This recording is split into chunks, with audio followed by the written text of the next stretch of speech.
আজকে আমরা দুবাই ট্যুরের ফার্স্ট ডে। মর্নিংয়ে ব্রেকফাস্টের পরে বেরিয়ে গেছি শপিংয়ে। তো ওখানে একটা মলে রয়েছি, চলো এখানে এক্সপ্লোর করি।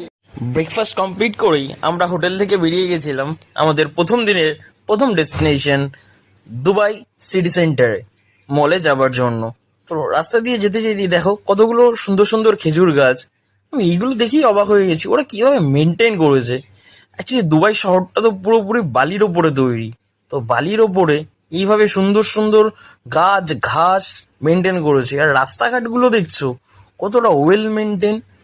ওদের এক একটা ওয়ান ওয়ে 7 লেন, ভাবা যায় যেখানে আমাদের রাস্তায় দুটো গাড়ি একসাথে হয়ে চলতে পারে না, আর ওদের ওখানে 1 লেনে নাকি 7 ওয়ে। উফ, দু সাইড দিয়ে 14টা গাড়ি একসাথে যাতায়াত করছিল।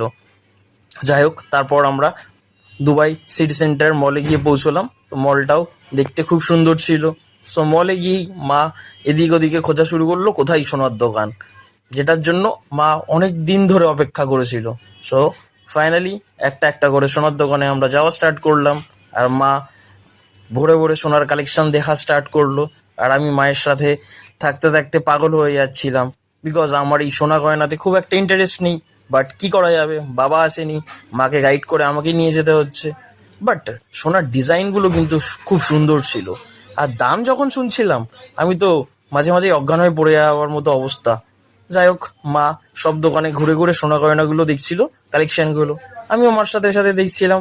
সো এত সোনা গয়না, উফ, আমি কখনো দেখিনি।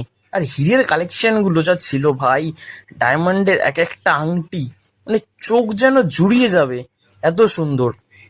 যাই হোক, এত দোকান ঘোরার পর ফাইনালি এই দোকানে গিয়ে আমি প্রচন্ড ক্লান্ত হয়ে গেছিলাম।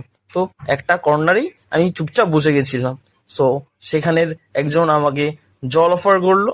সো জল খাবার খেতেই তিনি আমাকে জুসও অফার করেছিল, তো বসে বসে জুস খাচ্ছিলাম। টাটা।